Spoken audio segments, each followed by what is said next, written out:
Pemirsa, rapid test COVID-19 sudah berlangsung di Jawa Barat dengan melakukan uji sampel darah kepada 10.957. Hasil uji sampel tanggal 31 Maret tercatat 409 warganya dinyatakan positif. Dan nanti kita akan menanyakan langsung dengan Gubernur Jawa Barat Ridwan Kamil terkait antisipasi dan penanganan warga Jabar yang positif. Tapi kita simak terlebih dahulu tayangan berikut ini. Pemerintah Kota Bekasi belum lama ini melakukan tes cepat atau rapid test virus COVID-19 massal terhadap warganya untuk mencegah penyebaran COVID-19.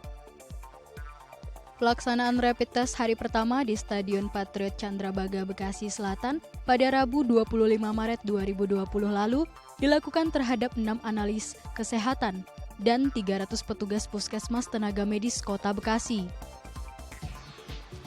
Tes cepat dengan metode pengambilan sampel darah ini dilakukan untuk memastikan para tenaga medis benar-benar negatif dari COVID-19. Dan mereka juga diberi pembekalan berupa simulasi metode rapid test yang akan diterapkan ke rumah-rumah warga. Terkait antisipasi dan penanganan warga Jabar yang positif COVID-19, saat ini kita telah terhubung di sambungan Skype dengan Gubernur Jawa Barat Ridwan Kamil. Kang Ridwan, selamat pagi. Halo Mbak, selamat pagi. Sehat, Suara Kang? saya terdengar dengan baik? Ya, Kang Ridwan, saya konfirmasi dahulu berapa jumlah masyarakat Jabar yang positif COVID-19 hingga per hari ini, Kang? Ya, kita sementara ini membagi dua istilah positif. Yang positif sudah dilaporkan ke pemerintah pusat dan juga ya, konfirmasi lewat PCR, kurang lebih sekitar 230-an. 230-an. Kemudian kita juga melakukan rapid test yang menggunakan tes darah.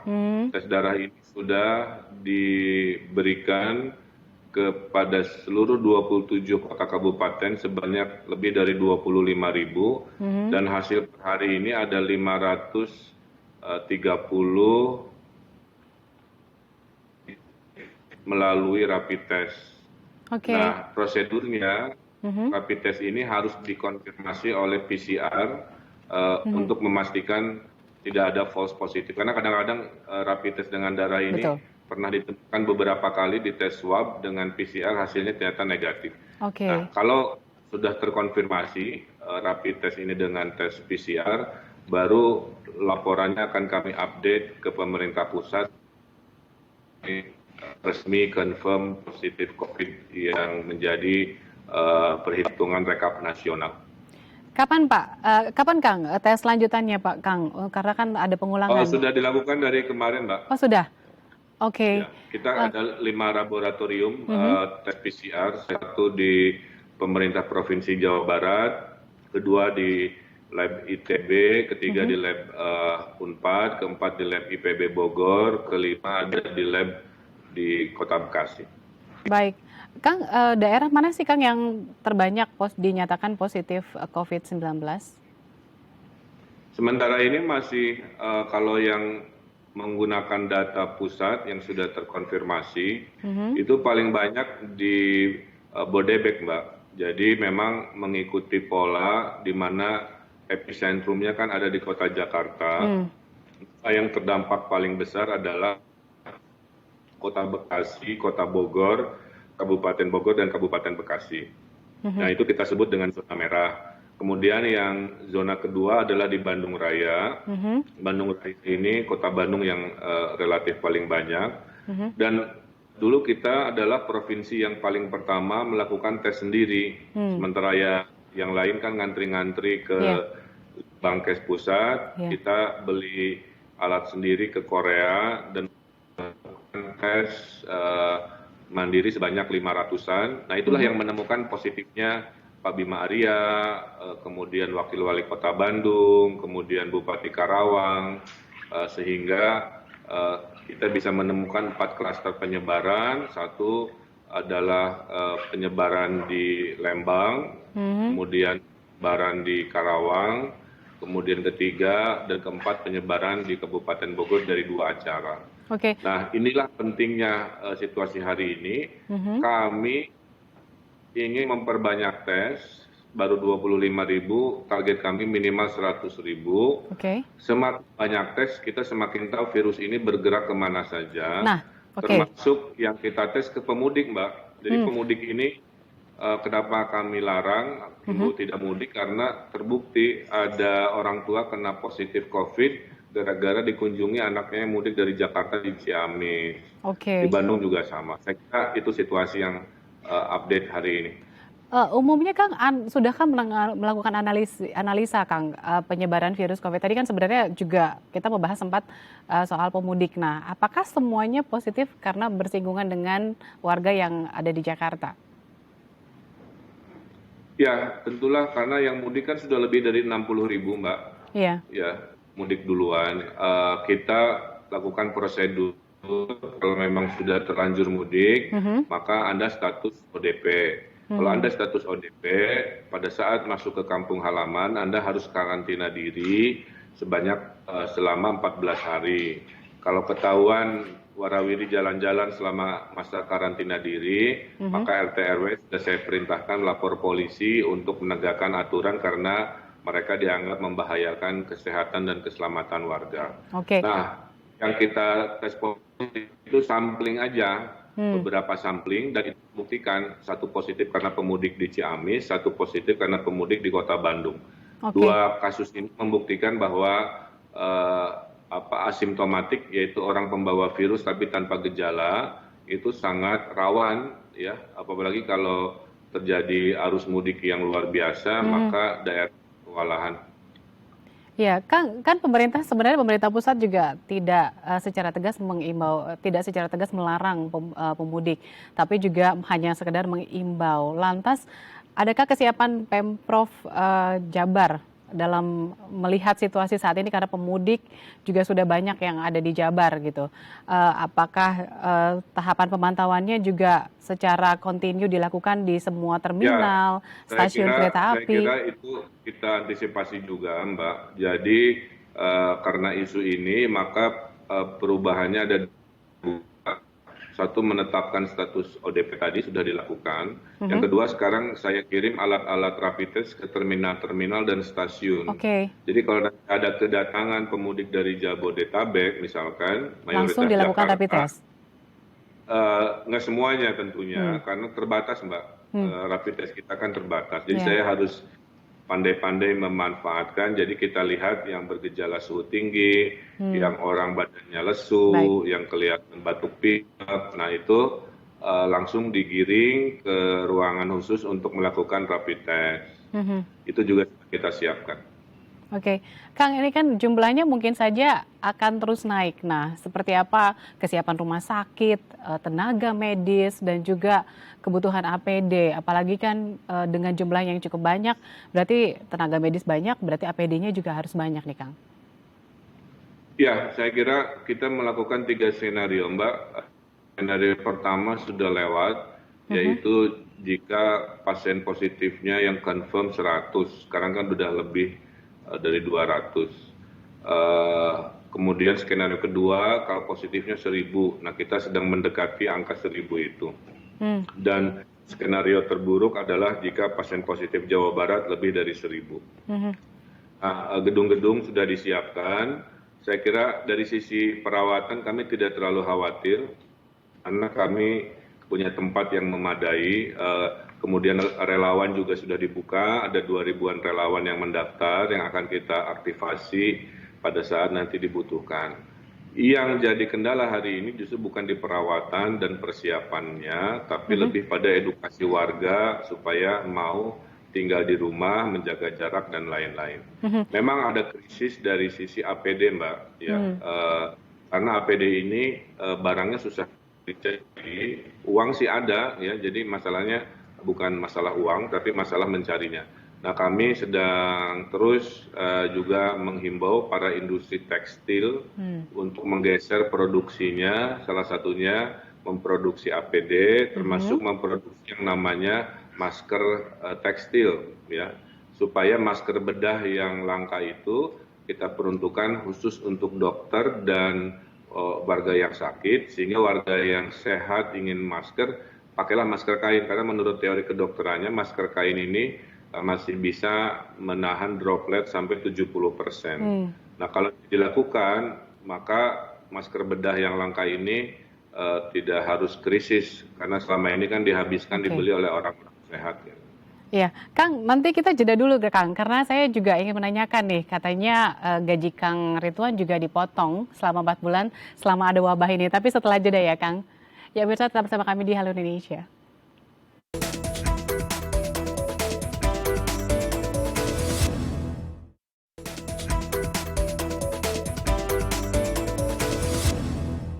Ya, Anda masih menyaksikan Halo Indonesia dan kita masih terhubung di sambungan Skype dengan Gubernur Jawa Barat Ridwan Kamil.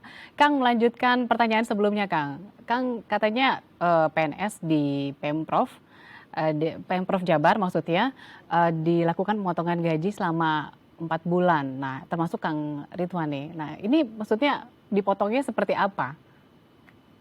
Ya, kita bicara moralitas dulu ya. Kan gerakan melawan COVID ini adalah gerakan bersama. Saya butuh pertolongan dari para pengusaha, daripada warga, dan lain-lain.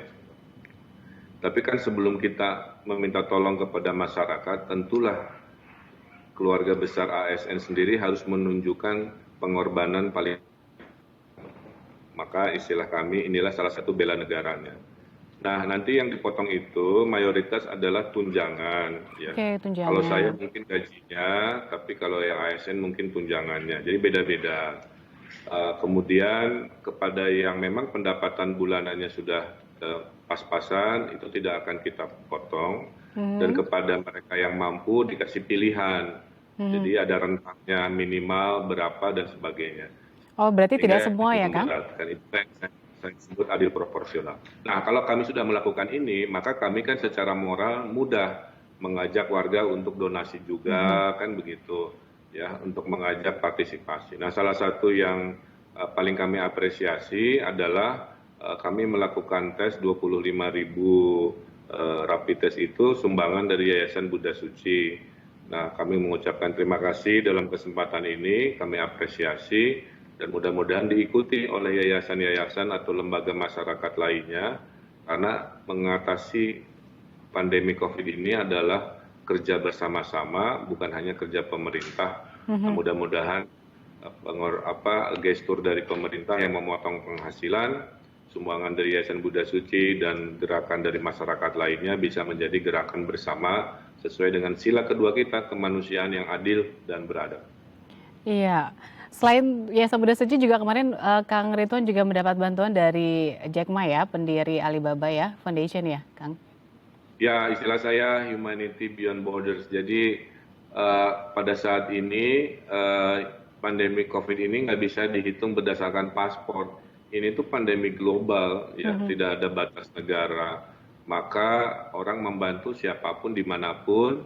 Kemarin selain Jack Ma yang memang menyumbangkan, kemudian juga kami kemarin 2 jam melakukan telekonferensi dengan orang-orang dan pemerintah Swedia, itu bahasa juga bingung. Tapi pemerintah Swedia begitu perhatian ke Indonesia, khususnya ke Jawa Barat, karena kami hubungannya sangat intens. Mereka akan juga memberikan bantuan masker, APD, teknologi, macam-macam lah. Nah, di sini saya memang sangat terharu ya, karena artinya masalah pandemi ini bukan masalah lokalitas negara saja, tapi masalah kemanusiaan, kira-kira begitu. Oke, Kang, kan Pemprov DKI Jakarta mengalokasikan dana 5 triliun. Nah, sebagian dana ini apakah juga diberikan untuk bantuan penanganan wabah kepada warga terdampak? Saya revisi, jadi dana untuk COVID-19 di Jawa Barat ini sekitar 16 triliun, Mbak. 16 triliun, oke. Ya, 3 triliunnya untuk bantuan pangan dan tunai, 13 triliunnya untuk proyek-proyek padat karya.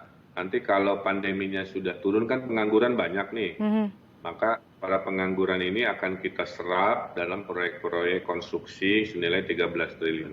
Tapi yang untuk dana dan sembako 3,2 triliun dalam bentuk memberikan Rp500.000 per kepala keluarga yang terdampak, terdiri dari sepertiganya tunai, 2/3-nya sembako atau pangan. Yang terdampak ini juga dibagi dua. Kalau 25% ekonomi ke bawah itu ditanggungnya oleh Pak Jokowi dalam bentuk kartu sembako dan kartu PKH.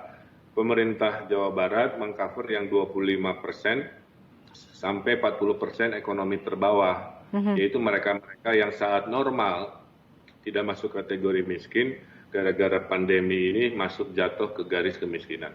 Oke.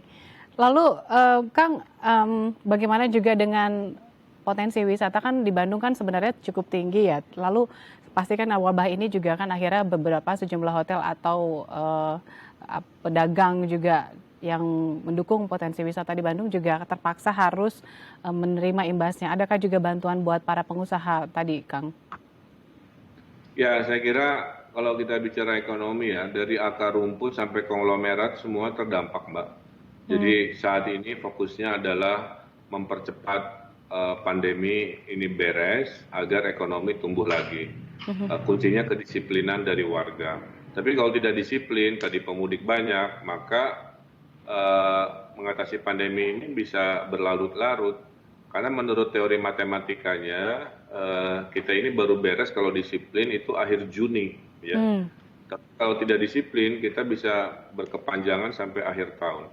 Nah, kepada pengusaha juga kan Pak Presiden sudah memberikan keringanan, ada penundaan pembayaran kredit, kemudian penurunan suku bunga, ada buat warga miskin juga listrik digratiskan selama 3 bulan, ada penundaan pajak bumi bangunan, listrik dan lain-lain. Saya kira paket-paket itu sudah dilakukan, tapi saya ya terus terang aja sekuat-kuatnya kita memberikan kemudahan, memang pergerakan ekonomi ini tidak banyak pergerakan. Jadi semua terkena imbasnya ya, Kang? Mengencangkan ikat pinggang, semua harus prihatin, hidup berhemat, berempati. Mudah-mudahan kita bisa melalui ini, mudah-mudahan akhir Juni bisa turun dan selesai. Oke, Kang, terakhir nih, kemarin sempat ada pernyataan katanya Bandung mau lockdown. Nah, ini benarkah, Kang? Atau memang sebenarnya sudah akan mengklarifikasi nih? Ya, sebenarnya hari ini kan pertama istilah lockdown kan tidak lagi dipakai ya, Mbak. Karantina wilayah? Istilahnya menjadi PSBB itu pembatasan sosial. Pembatasan sosial? Skala besar. Di dalam PSBB ini ada istilah karantina wilayah. Nah, karantina wilayah itu sudah dilakukan, tapi skalanya ada nutup RT, nutup RW, nutup komplek, nutup kelurahan. Maksimal yang diizinkan adalah nutup kecamatan. Per hari ini pembatasan atau dulu istilahnya lockdown, tapi sifatnya parsial, sudah dilakukan di Kota Bandung di ruas-ruas jalan tertentu. Kemudian sudah dilakukan parsial ini di Sukabumi, di Kota Depok, Kota Bogor, Kabupaten Bogor, Puncak sudah ditutup, kemudian Kota Bekasi. Jadi artinya karantina wilayah parsial sudah dilakukan, tapi skala kota atau provinsi karena harus menunggu izin Presiden. Berarti sebenarnya memang lalu lintas atau masuk dan keluarnya Bandung juga memang sudah ditutup ya, Kang? Sebagian ke arah pusat kotanya ya. Oke. Kang, terakhir apa imbauan Kang Ridwan terutama buat masyarakat Jakarta nih yang sebenarnya punya kampung di Bandung atau di Jawa Barat? Ya, saya kira pesan saya di akhir acara ini pertama, masalah penanggulangan COVID-19 adalah masalah bersama. Urusan ini bisa lebih cepat kalau ada partisipasi dari masyarakat. Pemerintah fokus berjuang di lini depan untuk merawat mereka-mereka yang sudah positif. Tugas dari masyarakat adalah memastikan tidak ada persebaran atau memutus mata rantai persebaran dengan cara taat pada himbauan pemerintah. Salah satunya taat di rumah jika memungkinkan, taat jaga jarak, kemudian juga taat untuk tidak mudik. Kepada warga Jakarta, kalau Anda tidak mudik, Anda ada insentif keuangan dari pemerintah DKI bagi yang KTP-nya DKI. Tapi bagi Anda warga Jakarta yang bukan KTP DKI alias tol, itu Anda dapat insentif dari pemerintah pusat. Nah, dua-duanya diberikan kepada mereka yang komit untuk tidak mudik. Jadi kalau alasannya harus mudik karena nggak punya uang, dalam 2-3 bulan Anda akan dijamin ekonominya oleh pemerintah DKI dan pemerintah pusat. Tapi kalau Anda sudah terpaksa mudik, maka Anda harus hidup kurang nyaman, karantina diri 14 hari, dan tidak boleh kemana-mana, dan harus dites rapid test pada saat Anda punya gejala. Mudah-mudahan dengan ketaatan, insya Allah kita pasti menang melawan COVID-19. Iya, terima kasih Kang Emil. Ini informasinya cukup lengkap dan semoga juga masyarakat, terutama masyarakat DKI Jakarta yang akan mudik, tadi ada imbauan dari Ridwan Kamil. Ya, terima kasih. Pemirsa, usai jeda kami akan menghadirkan informasi menarik dan inspiratif lainnya. Tetap bersama kami di Halo Indonesia.